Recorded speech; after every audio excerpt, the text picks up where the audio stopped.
I'm Keith Citty. I've been with BWI for 15 years. I'm the general manager of Top Notch Marketing. Jon Brown, Warehouse Manager. I've been with Top Notch Marketing division of BWI for 15 years. James Allen, Assistant Warehouse Manager here at Top Notch. Been with them for 15 years now.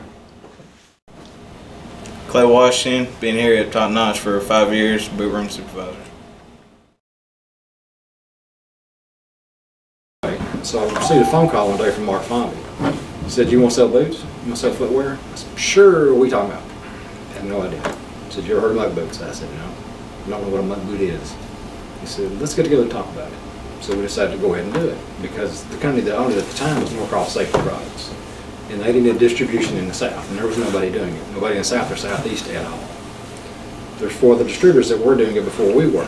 And we cover the entire nation for Muck Boots, and we have design territories. If we don't cross in their territory, they don't come into our territory. That started 12 years ago. First year we did about $200,000. That's great, I'll buy that, that's no problem. Chris did the rest of it, I'll just buy this. That $200,000 is now blown into last year at $8.7 million. And I love Muck Boots. For one major reason, the margins are 25%. So when you're looking at $51 million, at honestly about 6 or 7% by the time we're through, compared to Muck Boots at $15 million or $10 million this year at 25%, yeah, I'll take that all day. +%. That's what we do.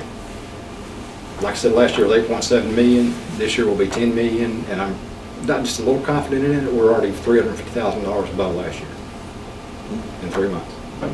Not even 3 months yet. A little over 3 months, I guess. That's a big number, and it sounds like a whole lot. I'll make it even sound bigger, and this is the truth. That's 175,000 pair in 12 months. That's what this young man does. That's what they all. It's very profitable. It's a very good business. It's a difficult business to keep up with. But we also sell boots on the internet. All the BWI salesmen, if they're in our territory, if they're not in Missouri or in Tennessee, can sell Muck Boots. A lot of them do. A lot of them don't. But a bunch of them do. It's a good product. It's a good business.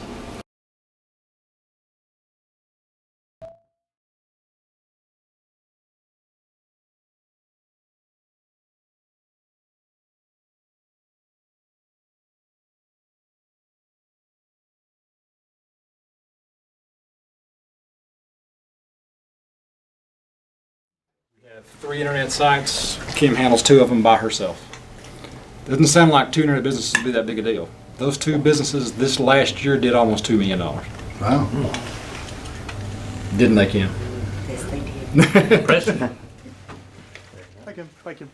What's up, Kim? Jon Brown, BWI Top Notch.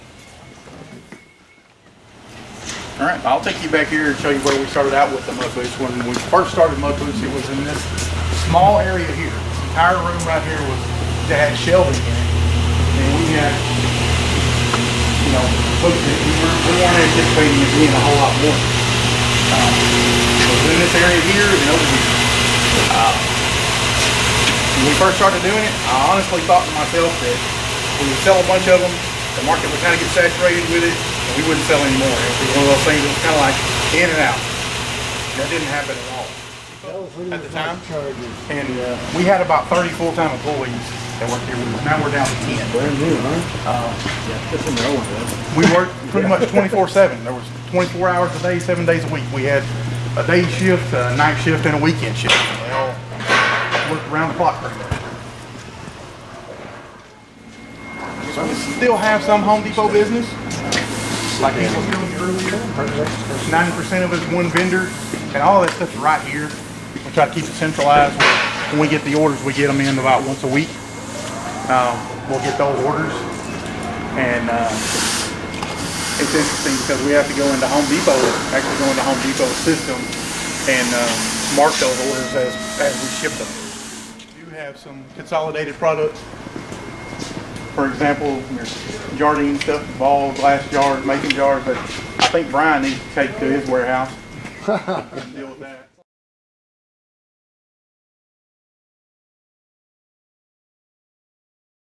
And this is the Muck Boot world here. Everything you see from this point on, all the way through is Muck Boot.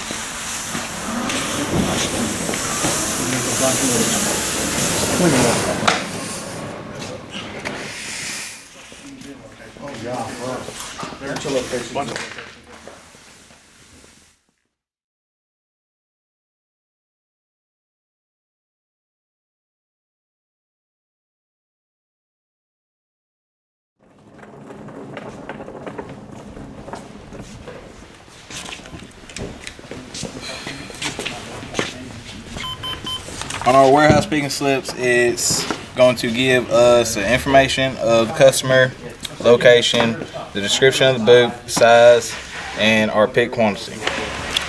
We scan our pick quantity, we scan our package ID that's going to tie the order to our package ID. We go to the location, scan location, scan the item's barcode. After we do that, the gun is going to show us that we have all items confirmed. Make sure the order is complete. Then we Bluetooth to confirm the order. Once we're done, we put the order sheet up under the box. That way we know exactly which boot to grab. Yeah, and these package IDs here, we have to print those out individually. We've got a menu option, you know, you guys know how to use them. But that's how UPS knows how many packages we have per order. So if we have more than this and we're gonna put, you know, 2 packages, we'll have to have 2 package IDs in order for UPS to import it and know that, recognize that we've got 2 packages.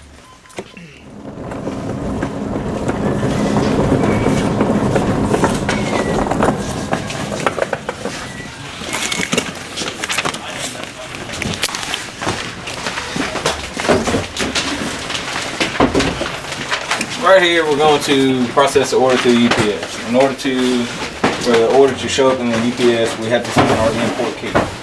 And the import key is going to bring up the order's information: customer, where it's going, location, weight. In our reference 1, it's going to show the customer PO number, the order number, and like I was talking about, the package ID is going to show up in our reference 2. That shows UPS that we have 1 package in here. Once the order is invoiced to UPS, it's going to print out 3 sheets of paperwork. It's going to have your packing list, your original, and your delivery. It's also going to print out your UPS label. Here's your packing list. The packing list and the UPS label go with the boot. We put it inside, that way when we set it over here, they know what's going with what. Whenever the guys are wrapping the order or wrapping the boot, they have to actually take out the invoice and the UPS label, match it up, make sure it's going to Roger Ensign, and make sure it's an R Sport Mid size 10. That way we don't do nothing wrong. Once that is complete, bring it over here. To wrap up, they'll take the UPS label out. Once they wrap it up, they'll put the UPS label on the outside of the box. This is your original copy of the invoice. We put our paperwork up there, that way the ladies can have it to file it. Then we sample our order and our delivery together. Put it in the truck. Let's go, guys. Okay.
process itself, it takes a little time for some of these guys to get used to, but once they get it down, they're packing machines. They can get turning stuff out pretty quick.